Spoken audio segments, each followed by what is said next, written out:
let's welcome our honorable guest again. Rafizi Ramli. Yep. Me again. Today with a total new identity. Dengan ini mengumumkan saya akan keluar dari PKR dan menyertai bersama berkuat kuasa hari Selasa. You will contest in Johor and Negeri Sembilan. As well? Johor and Negeri Sembilan. Both? Both. How many seats? Like Is it PKR seat or DAP afraid seat? that you are not contesting in those like PN strong seat. We will split the votes like. I don't know whether you realize the Malays whack us for splitting Malay votes. I think this fear or concern about if we don't vote for PH as a bloc, then therefore there will be vote splitting or giving it to pass. Actually, it's no longer valid because Sabah has already shown that it's not the case. I think it's very pitiful that voters has to swallow because I have no other choice. Malay support is not necessary. This episode is proudly brought to you by GV Ride. Hi, yeah! Let's welcome our honorable guest again. Rafizi Ramli. Yep. Me again. Yeah, Yeah. good to see you again today with a total new identity. I still don't have hairs though. It's okay. You have a new role. You have established a new party. Yeah. Last time you didn't tell us. I asked what is your secret, then you don't want to tell us. Yeah. But when I came here the last time, actually it was already, we were going through the ROS takeover process. Oh, okay, all right. It's okay. How do you feel right now? Like, more. Tired. Well, I'm sure you guys run your own things, you know. When you start something, it's always small in the beginning, but it's always super exciting. How was the recruitment right now? Like, So far it's good. 23,000 whoa. after about 18 days. So that's not bad, you know. Of course, you know, it's a long way to go. But the FOMO is coming down lah. Oh. The first week was really high, so we have a lot of backlogs because we have to check and try to check one by one and approve one by one. You're not going to accept all. I thought you were going to No. accept We all. actually check one by one. What is the criteria like? For Political most people, background. okay. Because people have to announce, right, their previous party. Oh, okay. So the majority are so-called political virgins, people who have never had any party before. That's quite straightforward. But those people who have been in different parties before, then, you know, you kind of remember certain names and so on. You have to double check and do some background check. So the first week was overwhelming because it was like 8,000, 5,000 per day. Now it has come down to about 400 a day, so it's a bit more Still a lot. manageable. There's still a lot. Still a lot actually, but you know, I mean, I can see that the FOMO is slowing down. That is okay. I think the coming elections is coming, so you will receive another round of overwhelming responses. There is a possibility for that. You know, if we don't lose our deposits in Johor and How much? The deposit like 8,000 is it? Per seat, is in it? total is about 10 lah, because you have to pay 5,000 for the SPR.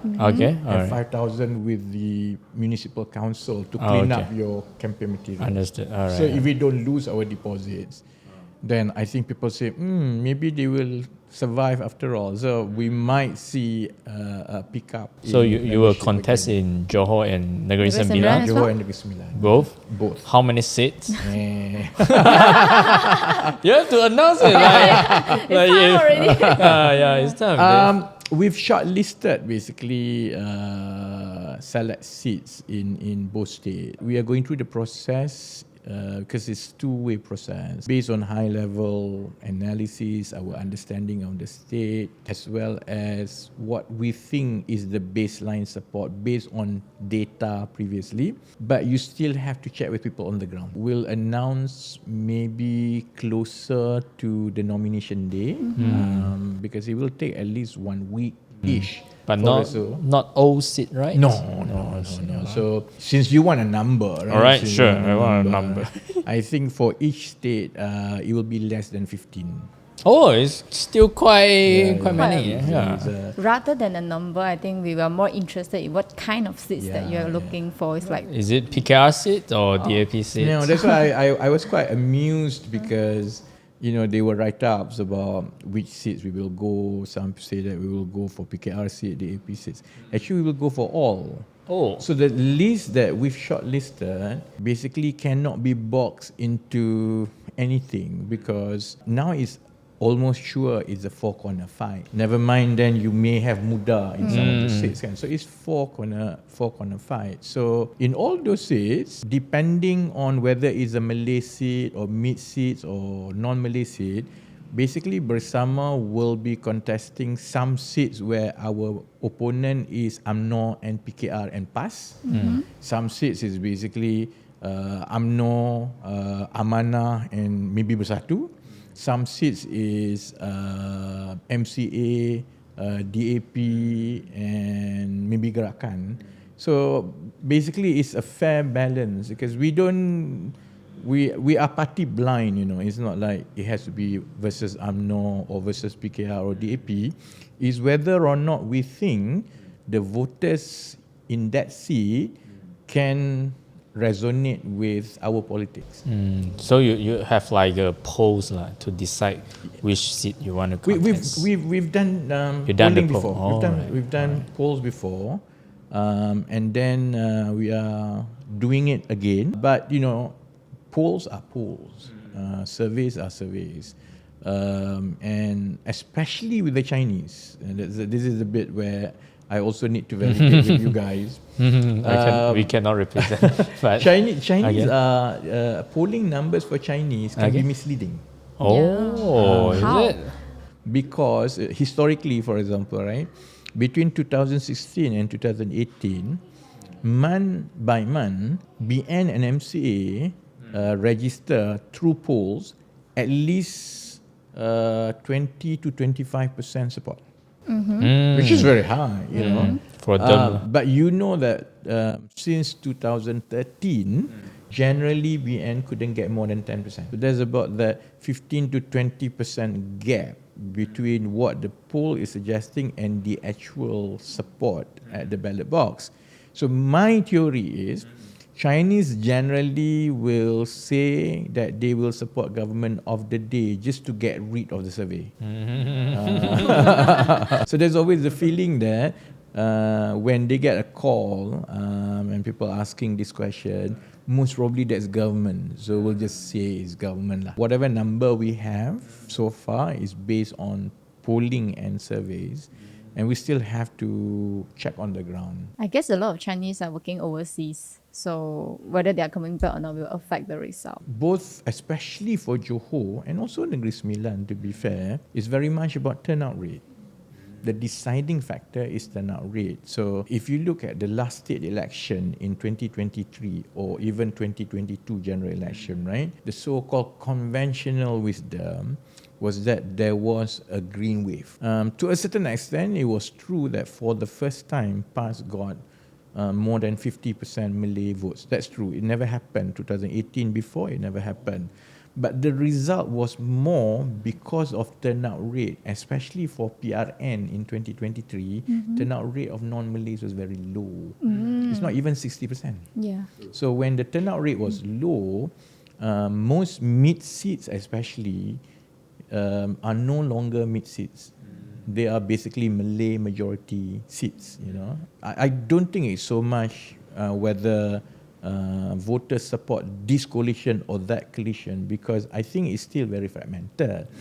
But the coalition that can convince their voters to come out and vote for them, that's the one that's going to win. I think a new joiner is another exciting factor to have them back. So, but then I have a harsh question. I don't know whether it's harsh or not, but it's okay, he can handle his mark. all right, sure. Some Chinese, they will think that we are very scaring of splitting the votes between two progressive party. I'm not sure whether you think PH is progressive or not. Afraid that you are not contesting in those like PN strong seat, you are contesting in the PKR and DAP seat. So we will split the votes. Like, yeah. Because we think that we are the minority, that we have to focus We our have to all in. votes. We have to all in one side. Otherwise, we just wasting our votes. How are you going to tackle this kind of emotion? Well, there are different ways of looking at it. Okay, first and foremost, we just discuss about the deciding factor is the turnout rate. So after Sabah state election, and then for the last 6 months, I don't think anyone can deny that the Chinese and Indian voters generally are disappointed with PH. So before BERSAMA was rebranded and launched, the feeling and the fear was that non-Malays have become disenfranchised voters between voting for PH, which may not be what they feel so eager to do, and voting for PN or BN. The logical choice is to stay at home and not come out. Actually, the effect is the same. That will hand over 100% the election to PN or BN. So that is very important to recognize. Secondly, I think this fear or concern about if we don't vote for PH as a bloc, then therefore there will be vote splitting or giving it to pass, actually is no longer valid because Sabah has already shown that is not the case. Sabah don't have Green pass wave, or right? BN. No green wave You in see, Sabah. that's the thing. Sabah, when there was a warisan, Chinese voters in Sabah feel is another progressive party. They actually made that decision. It is okay to vote for another progressive party because the balance has to be there. It's not, if you're not happy with one party, I think it's very pitiful that voters has to swallow because I have no other choice. We have a word in Chinese is you have to swallow the tears and then you vote. 含泪投票 in Chinese. And then the other thing is this, I don't think BERSAMA exists because we want to split votes or anything. First, I think it is good to have competition. Political parties are check and balance to each other, not just check and balance to government. Because power corrupts, and if you've been getting 80 to 90% votes all the time from Chinese, I think it kind of explains why it happens the way it happens. Because there is a tendency on PH part that come what may, it's not as if Chinese or Indians have any option anyway. And therefore, we can afford not to pay attention to them while we try to get Malay votes. I think PH understands now that they have to work very hard to get non-Malay votes. But if the thinking is that, it's okay, we don't like you, but we have no choice, then it will reinforce the feeling going forward that, it's true that they don't have any choice whatsoever.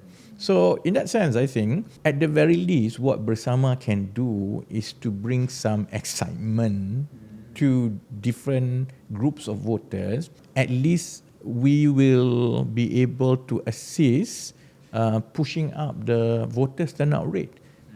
Even if we put aside those kind of emotion from like racial-based politics, there's voters still have one kind of emotion where we will go for strategic voting or tactical voting. So fresh party usually will get lost like Muda last time. So how are BERSAMA going to tackle these situations? Or you just take this as a practice for the coming election? First, I think BERSAMA exists for a very long project, I've been in PH and I have very strategic roles in PH campaign all along. I think along the way, it got muddled with the preoccupation to be in government, whereas I think when we started many years back, almost 28 years back, I was younger than you guys then. We are quite old now, actually. The objective was to usher in different political culture, So back then, this whole idea about multiracial politics was very alien. At least now, I think it's a bit more accepted now than it was 28 years back, People like me and Nick have always been interested in policy-based, we want to solve problem. Okay, let me rephrase. It's not that it doesn't really matter. Not being in government doesn't mean that you cannot influence policy and how the country is run. Opposition and government both have very strategic roles in making sure that the country and society moves into a certain direction. Since 2018, every coalition has had a chance to become government. So it's all about we must compromise, it's all about political strategy and coalition strategy to be in power. And along the way, I think the initial intention was diluted. So BERSAMA exists to make sure that politics survives, especially for the younger generation. The other thing that is not spoken as often, the fear is always about Chinese vote splitting. So BERSAMA get whacked both sides. Chinese whack us for saying this will split progressive votes. I don't know whether you realize the Malays whack us for splitting Malay votes. True. Which kind of Malay votes?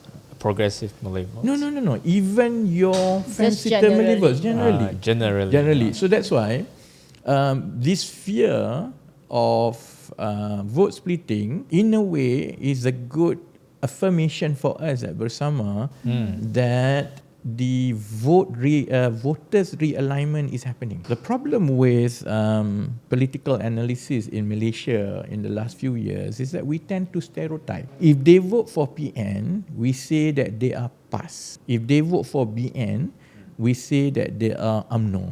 Actually, that's not really the case, because just like the Chinese and Indian voters, you have hardcore party supporters, either DAP or PKR, But by and large, the voters are fence-sitters. They are swing voters. True. Actually, Malays are like that as well. 70% are fence-sitters. Now, you have to ask the question, why is it that this 70% of Malay voters voted for PAS or Bersatu for the first time when in the past they voted for BN or even PKR? Those who voted for PN are either Malay fence-sitters who couldn't accept 1MDB and Najib and UMNO, but they also cannot accept Anwar and DAP. I have no choice, but I have to vote for DAP and PH for Chinese. It's also as applicable to Malay voters. Because a lot of urban Malay voters, you can tell from their lifestyle, upbringing, their outlook, their education, they are not your traditional ustaz or PAS. But they vote for PAS in Selangor, in some urban areas, right? It's because to them, I don't like that. I don't like this. I don't like that. But, at least PN, because they don't have the AP and Anwar, then okay lah, I vote for PAS lah, So when BERSAMA comes around, actually finally they will say that, it's okay. I know that maybe my vote will not be as significant as PN's vote or BN's vote. I mean, PH vote among Malays is very low, Yes. But at least, it's something that I can vote because I like them for the future. And you can see from BERSAMA's membership, actually the largest group is Malays. From which party is the largest group? It's fence-sitters. So by racial demography, the largest is the Malays, about 62%. And then second largest is Chinese, I think it's about 16%. And then Indian, about 14%, and the rest is about 7 or 8% is the rest Sabah, Sarawak, and so on. Party breakdown, 46% is political virgins, people who have never joined any party. The second largest group, obviously, is PKR, is about 29%. Surprisingly, the third largest group, about 15%, are people from other Malay parties. Highest is UMNO, at 6%, and then PAS at about 3%, and then Amanah and Bersatu at about 2.5%. And you have, Muda and a few other parties lah. So if you combine the Malay members who left their parties to join Bersama, 15% are actually from Malay parties. That is as big as Chinese members of Bersama. That's why, I'm actually quite encouraged, and I take it positively when there is a concern about vote splitting. The only thing is this: we have not been tested at the ballot box. So far, all indication is pointing to that we spoil everyone. Whether or not we reach the critical number, that is why we have to enter Johor and Negeri Sembilan, because at least I'm hoping that we can prove that actually our Malay support is not that far off from PH, and that I think will be able to allow us to go back to the non-Malays and say, you see, PH has failed for the last 20 years to get Malay support. Better chance of doing it. And the reason being is Malay support is not necessarily due to the hatred of Chinese or rejection of Chinese or DAP. The younger Malays are just sick and tired of the dinosaurs. Is it? Yeah. Okay. Basically, no right. matter what you do, it's still Anwar Ibrahim, Muhyiddin, Haji Hadi or Mahathir and so on. So that's your goal, the goal you're setting in the PRN. For Just now the answer was also very interesting because he's not only splitting the votes from DAP, he's splitting for PN as well. 看人力的司机朋友注意啦！如果你想多一个平台、多一份收入，现在可以看看 GD Ride。刚加入的新司机在首50趟车程里，每一趟都能额外获得6令吉的收入。另外 ，GD Ride 也推出了30天内的 Completed Ride 奖励，只要在注册的30天内完成指定车程，就可以获得额外的奖金。完成60趟额外拿300令吉，80趟则是350令吉，完成120趟就可以额外拿500令吉。新司机的注册也很简单，只需要提供个人资料和车辆资料就可以啦。扫描屏幕上的 QR code 或者点击下方链接，立刻下载注册。Just now the answer was also very interesting because he's not only splitting the votes from DAP, he's splitting for PN as well. I guess Chinese audience like this answer. But then just now you say you want to prove that you can also get Malay votes, then you can convince the non-Malay votes to vote you. I think Bersama maybe can do that, but some critics will say that is because Bersama does not touch any sensitive issue like DAP touch. They want to iktiraf UEC, they bersuara, they have a voice on the Ladang Babi, Ram Wave, like Chinese cyborg, this kind of thing. Undeniably, the current core issue in Malaysia is still racial politics. And reviewing the 12th agenda from Bersama, we don't see any. Well, why PH ends up as in its current predicament in government. And I think it was a very good learning curve for me, being in PH all this while, being in the cabinet, because it's one thing to campaign, but at the end of the day, what matters to the public is the core bread and butter governance and administrative issues. Yes, we do speak on issues that we feel are very important to progress and to the welfare of everyone, not just Malay, Chinese, Indians. I mean, we speak at length about UEC. It's just that we don't approach UEC the same way DAP approach about UEC. What is the difference? How? Is it? Yeah, because we didn't. We didn't get any news on that. Because it's just maybe it's the media.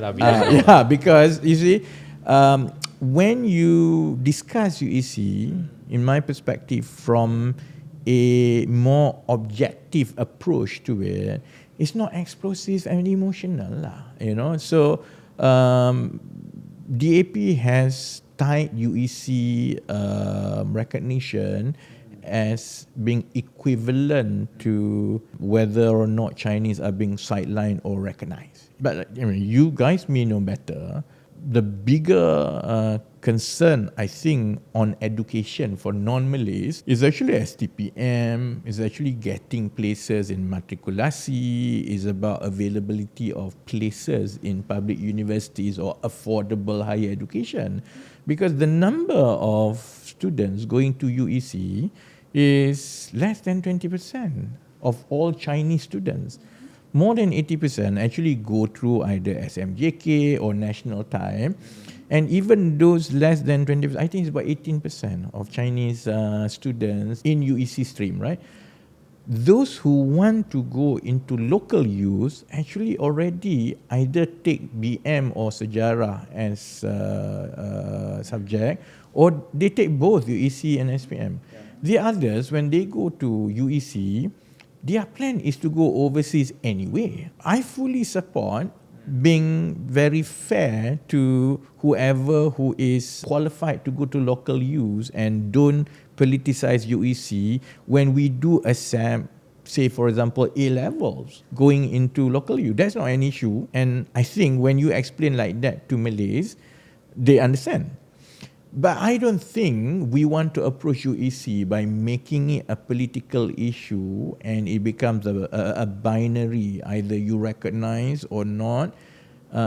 Because the focus should be is about quality, availability, investment and capacity of higher education, so that the higher the capacity, the more non-Malays qualified students can be absorbed, and also more Malays can be absorbed. You know, when they understand the fact that majority of Chinese students are already in the national stream.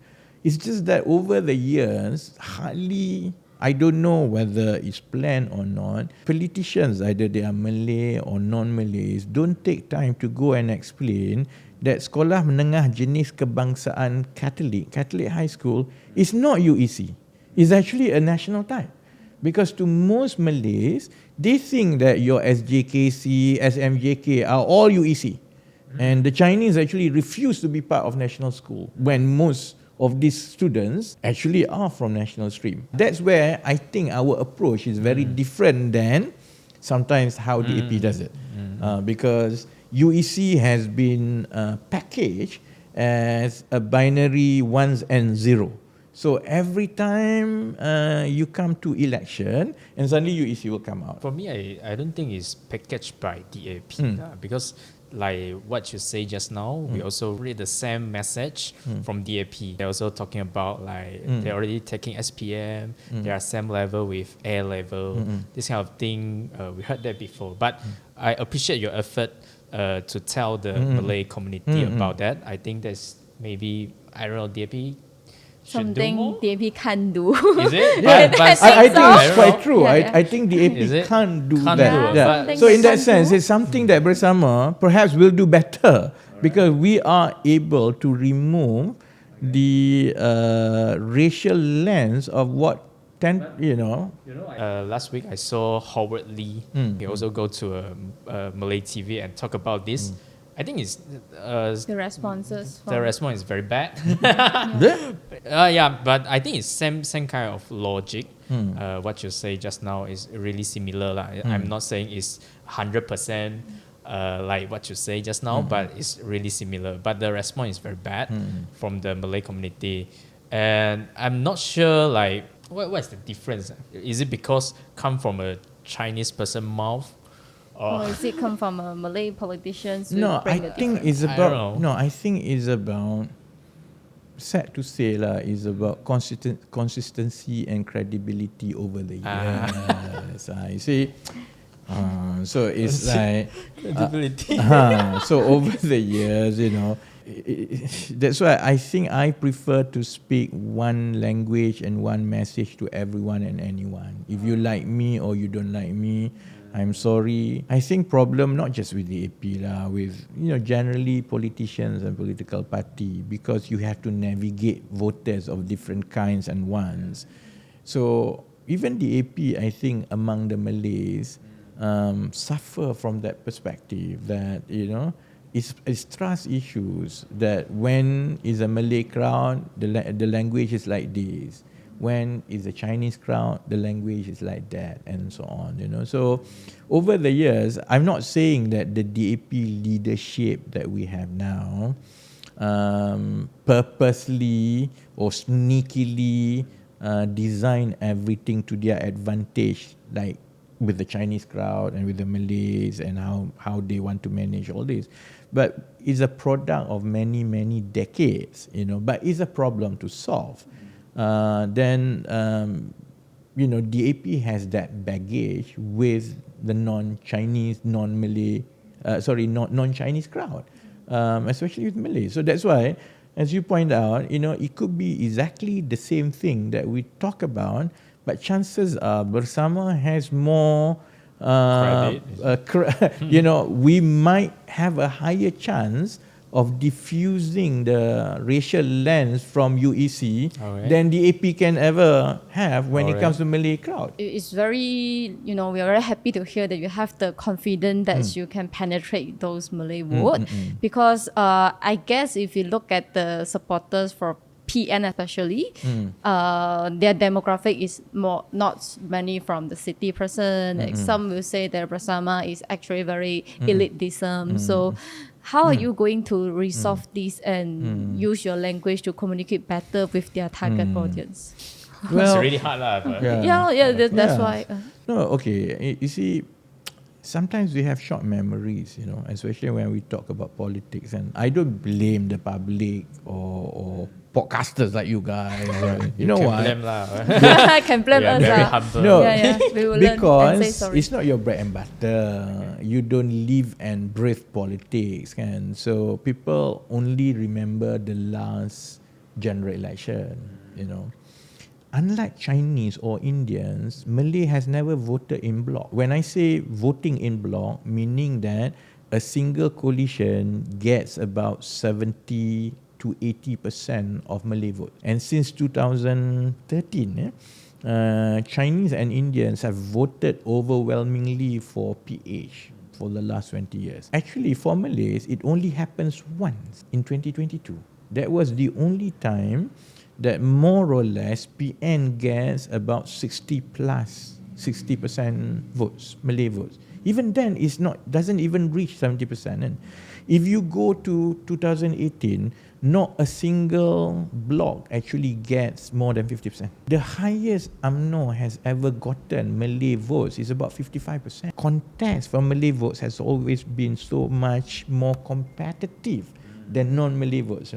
UMNO may win majority of the seats, 130 seats and so on, but essentially they only get about 55% Malay votes. So this whole thing that's why I was very apprehensive when we conceptualize that Malays have this green wave coming and so on, because there might be a correlation, but it wasn't a causation, because there was that disillusionment of Malay voters. And what you see in 2022, when PAS and PN gets about 60+% votes, that's basically the frustration of UMNO own members, basically protesting against UMNO, and therefore they did a tactical voting for PN. I think it happens is because of the breakdown of messaging, and also, there's hygienic issues. Malays have problems with Datuk Seri Anwar. And in fact, if I can recall, in 2013, there was a meeting where the late Chua Juming, he was the vice president of PKR then. It was very awkward because he told Anwar Ibrahim to his face, Datuk Seri, we have a problem. We cannot sell you to the Malays. They don't like you, Okay, now, so to your question, I think to our credit in the past, actually is character like me who travel around the country to go to semi-urban and some rural areas to convert Malay swing voters that made 2018 possible. It wasn't Bersatu, it wasn't DAP, it wasn't Amanah. It was some of us in PKR, through Invoke, in our trucks, we go to Felda. That's why for the first time in 2018, all these Felda majority seats, some of them fell to PKR. And until today, Tanjung Malim was never won by opposition except by PKR in 2018 because we converted Felda votes. Sekijang, Segamat, those are all first-time votes because they have substantial Felda votes, you know. So we have had a track record of going to rural and semi-urban areas because I think while we will never be able to convert conservative Malays, I think we can convert the fence-sitters, especially the younger ones, the Gen Zs, the millennials, when you speak their language. You do TikTok, is it? No, it's not TikTok per se. It's not Facebook per se. So even this whole thing about TikTok is oversimplification. It's about messaging. Their concern is about what's in it for me, not just Malays and also Gen Z and Chinese Gen Zs and millennials. The most important thing is jobs, wages, opportunities, education. When people go to higher education, took up PTPTN, and then when you go out, actually you have to be Grab drivers, and you know, even if you get jobs, it's underemployment, it's clerical job for a graduate. If I don't think enough politicians talk about it, nobody is talking about it. So it's easy for people like PAS basically to get everyone to fall back to religion. There's no differentiation about what PH does, what BN does, and so Muslim be Muslim, you know, okay lah, it's like nothing is going to happen anyway, nobody cares anyway. Then okay lah, at least that guy is good, he's religious. So unless we are able to speak their language, you know, bring excitement, at least they feel like actually there's light at the end of the tunnel. That's why we have to be radical in our policy proposition. Sir, I agree that I think all people from all race, we are very concerned about economy, our jobs, our wages and stuff. I don't have the database as yours, and of course, I definitely not understanding all the voters' mindset as yours. But I don't think we are ignoring this part. I think the narrative now is being directed into racial issue, like the Malay belief that all the jobs taken by Chinese, they are the bosses, they hijack our economy. It's not true.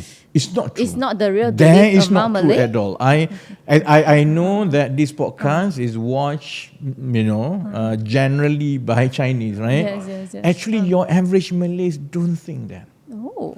They don't think that. I think the same thing goes to Chinese also. The Chinese audience also think that our economy is not good Yeah, because yeah, we yeah, didn't yeah, give yeah, the yeah. equal opportunities Yeah. and stuff like that. You see, if majority of Malays think like that, you know, I wouldn't survive as a politician. I wouldn't have been around for the last 20 years. Actually, they don't blame Chinese. Okay, this is where I think politicians are also very guilty of how we end up here lah. Because there is a vacuum to serious discourse about how do we want to resolve what is predominantly economic and social issues, right? Because politicians don't want to say things and don't want to give formula. Because if you propose solution, you become Mr. Formula. That's why generally they will mock me. But it's true that in absence of those discourse, every now and then, racial issues, religious issues become a spark. But to say that Malays don't support PH because Malay blame Chinese for work, that's not true at all. Those people who are like that are very fringe, racist people. Even majority in UMNO don't think like that. And I'm sure there are also fringe people in Chinese community, in Indian community who are very sensitive about everything about Malay. Even mention Islam. Oh, cannot. We are a liberal country. We need to focus on bread and butter, progress, economic issues so that we can confine those racist elements as the fringe of our society. Among the Malays, among the Chinese, among the Indians, they will make noise lah from time to time. But, people after a while just don't care about them. So we're glad to hear that because in the nowadays we're looking everything from social media. Yeah. We think that we are going more radical and polarized. That's also the drawback of social media. GV Ride 正在招募 Klang Valley 的司机，有超多好康，不容错过。只要加入 GV Ride 成为司机，他们将提供最高800升的不地燃油津贴。这样子要怎样才有资格拿到？只要每个月行驶达5000公里就能拿到，帮你减轻油费负担。另外，他们还有 D to D 司机推荐计划，通过 D to D 计划推荐朋友加入 GV Ride， 他们每完成1趟车程，你就可以获得6令吉的奖励。每位新司机最高累积可以获得300令吉。注册也很简单，只需要提供个人资料和车辆资料就可以了。多一个平台，多一份收入 ，GV Ride 让每一次载客更有价值。扫描屏幕上的 QR code 或者点击下方链接，立刻下载注册。That's also the drawback of social media lah. And that's what I hope BERSAMA will be able to contribute positively lah, because I think we need more Malays, as many as non-Malays, who call a spade politely and putting it in the right context and perspective. You will not be able to put down the fire completely, but you keep it just as a very small fire because it's a fringe. Another harsh question, not from us, from our audience. Just now when we talk about job opportunity, wages and stuff, it's the exact portfolio from Mr. Rafizi when you are the Minister of Economy. But we still think that things are still going very racial based, very polarized. So it seems like you not succeed that. I am most unfortunate because when people talk about jobs, about prices, people say everything about economy, Do you know that it's not Ministry of Economy's portfolio? Ministry of Economy is basically a planning ministry. My counterpart in Singapore, Minister Desmond, right? Desmond, his ministry is not called Ministry of Economy. It's called Ministry of National Planning. What's the difference? Okay, You see, jobs, is the responsibility of Ministry of Human Resource. Prices is the responsibility of Ministry of Domestic Trade. Taxes, e-invoicing, SST is under Ministry of Finance, That's why Ministry of Economy only existed twice in our history. Between 2018 to 2020 and 2022 now, and it only existed to give some sense of seniority to a senior politician who people think should be finance minister but didn't end up as finance minister. Take it that way. All along, there's no such thing as Ministry of Economy, because to be fair, economy is such a wide-ranging portfolio that is split and packed into different ministries. So that's what we do. So that's why we do 13 Malaysian plan, and we don't just plan for the economy. We plan for everything, national unity, schools, education, health, and so on. We set the long-term direction. Even then, it will be taken over by the respective ministry, and we don't get to see the result or whether or not it is implemented the way we want it to be implemented.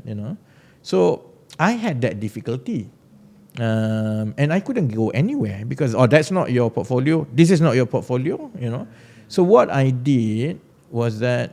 And that eventually became an issue lah, because I felt that we need to go out of the box and not just continue business as usual. We have to work in partnership with other ministry. So when we did progressive wage, that was in partnership with Stephen. So when we did arm and chip for the industry, we plan everything, but finally the ones that want to implement it was MITI. When we did JSSEZ, it's basically with Johor State, and eventually MITI wanted to take over. Because of that, there's always this pushback, because people feel like, we want to do the same way we have been doing it. And I know you are minister in charge of planning, but we don't like you coming on board telling us to do what to do. My lesson is that in the future, you have to be the PM. It's No, it's Right. whoever is the PM, unless we relook at how ministries and a government is structured, we will always have this. That's why Malaysia is always being blamed for being excellent in planning but very poor implementation. Received a strong message from you that you want to reform the whole Malaysia things and No, stuff. the whole structure of government, actually what we have now, was designed in 1957. What is exactly the KPI of the Minister of in charge of palm oil, the Commodity and Plantation Minister? To What win the next election? No, now. This is the only caveat. Now, you see the top civil servant in that ministry, dia dipanggil apa? Kementerian Peladangan kan, dan Komoditi, right? Actually, what is the KPI for the the top civil servant, the Ketua Setiausaha KSU of that ministry? Do you know? I don't know. Precisely, nobody knows. They don't have KPI? Well, their KPI has got nothing to do with how the palm oil industries basically performs. I thought they have KPI. No, civil servant. Their KPI is totally divorced from the performance of that industry. On the basis, I'm not the only one responsible for this, because for this to happen, MOF must do this. For this to happen, he has to do this. Whereas, in a private organization, right? If your KPI as a CEO is to drive the revenue, if the revenue goes down, it's your problem. I think we must begin by making sure that each ministry KPI is tied directly with the outcome. That's why if you look at the 12th agenda for BERSAMA, right? I'm done with promising aspirational, keadilan and justice for everyone and so on. Education, to me, it boils down to one final thing, which is our international benchmarking result must be at par with all the other top nations in the world. PISA score must be in top 20. Just like how we run companies, then you'll do everything and put all the plans to get that final outcome. And that is the kind of things that we need in our schools. So if the outcome is not there, then, regardless of how many TikToks Fadlina does every day, you're still a bad minister. It's very strong, the objection. Like Very strong. Yeah, it's for me, reframing like whole thing. I can imagine how the others- opponents say. They will Yeah. say like the academic is not the only result. Yeah, you yeah. have to focus. Yeah. Nilai Muni also very important. Correct. And it's too much stress for the kids. Yeah. Like I can understand Yeah, that yeah. because when the objective is too strong,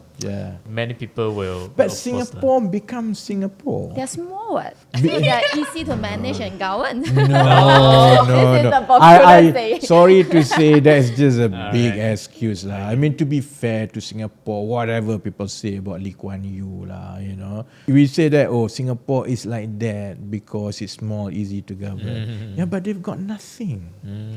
Imagine if you've got nothing, you don't even have water. True. How They do import you, from us, grow wealth? The mountains that they have to scale is also much higher than ours, So to be fair lah, I don't think Singapore can become Singapore if Lee Kuan Yew is not, sharpshooter and just tell it to your face. It has to be very direct outcome based. The reformation that you mentioned just now is very idealistic picture. We can imagine that if you wanted to do, we heard a lot of politicians giving, we don't know, it's rather recent excuse saying that we wanted to do the reform, but the government servants are reluctant, No, that's and then not we will true, lost their votes. No, that's I mean, I've gone through that stage and I've put up with that for 2 years, It depends on people lah. I think, we can tell ourselves that we are good and we've done so well. Reform is slow because this is the best that that we can do, right? But I don't know, do you want to live in a society that just give excuses for everything and don't want to imagine something far better? And for the future, for the younger ones, I rather see them grow old, mature, hoping and striving for something much better than just to accept fate. If people ask me, why should we support BERSAMA than PH? I have nothing against PH. It's just that I'm not satisfied with the vision that is given because I think it's no longer different than PH or BN's version of mediocre society. No. True, very true. It's really harsh. Yeah, but True. All right. Do you have any question? In your other interviews, you heard that you doesn't really like to be think as a third force because you think this will still fall under old-fashioned politics. You want something new for Malaysia. Can you picture to us like what kind of new politics landscape that you will bring to us? You see, I think the framing of third force, right, is still in this status quo mindset that I choose this third force party because that's the only acceptable option than the other two. And if we see ourselves as a third force, that means that we will still function as the other two coalitions because you just want to be another option to the other two, right? So because of that, the thinking will still be the same, which is when you go to election, you want to have a coalition. And then you focus too much on about who should stand where. I want that seat, I want this seat. And then it's like it will go back to politicking. Getting out of that third force mindset means that we have to accept that we won't be in any coalition. So be it. If it means that we just win 2 or 3 seats in the next general election, it's good for us because that means that there are enough people who want something totally different for the future. Because our view is that the business as usual approach to governing is not going to save us. And everyone will laugh at us and say, oh, that's just idealistic, you can only talk but it will never happen, right? Never mind. But at least I hope that we plant the seeds so that society can really appreciate how much reform we need to do in order to be fair to the younger generation. Whether we win or not, I'm hoping that we gain traction enough to win a few seats, because if we win a few seats in parliament, I think we are very loud. Having 4 or 5 MPs in the next parliament from BERSAMA is equivalent to having 70 past MPs in parliament. So Imagine that. So it's like, that's why we don't have, immediate ambition for So now power you got and so on. Ken Chong and Mong Chen already. Yeah, you can because see they how already- noisy they are. they freeze their peruntukan already. Yeah. So they will join BERSAMA? Yeah, I think so. It's quite obvious, right? Yeah. I think Wong Chen has already made it very clear that it's just like me lah. I think when I came here last time, you guys asked and so on. We have to make sure that we discharge our duty first. I have my duty first to set up the party, so that's why I have to leave first and name. Wong Chen, Chen Chong, and the others. They have to make sure that the constitutional amendments protect society. We think once they have done a few of their remaining responsibilities to the public, I think they will make their decision. Yeah. I have a more sentimental question. Uh-huh. Like some people saying that the Pandan people give you their mandates, but you left them. So any words for them so that they can understand your decision?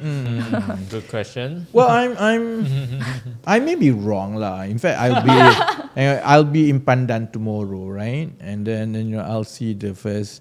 I'll see firsthand the response from all the ASO and all this, what they think about it. But my experience with Pandan, right?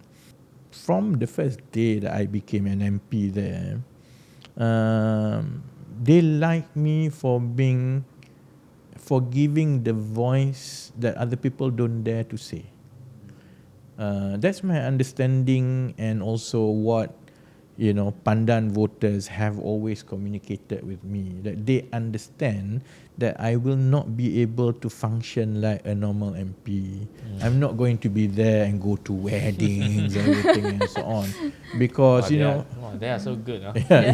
They're so but they appreciate the fact that I have to take bullets to say things that other MPs won't do it. Chasing all these corrupt people, campaigning, and also I have a bigger responsibility to society and to the country, more than just being a mere MP for Pandan. Now, I hope they understand that, and I have to explain to them. I have to go down and explain and talk to them that why we have to do what we did is because we think that we will be able to influence future politics on a better pathway by doing this. That's why I'm being very sentimental with Pandan. The reason why, whether I win or I lose, I will stay and contest in Pandan is because I think the voters there understand that. Because if I want to win, I can choose wherever I want to stand.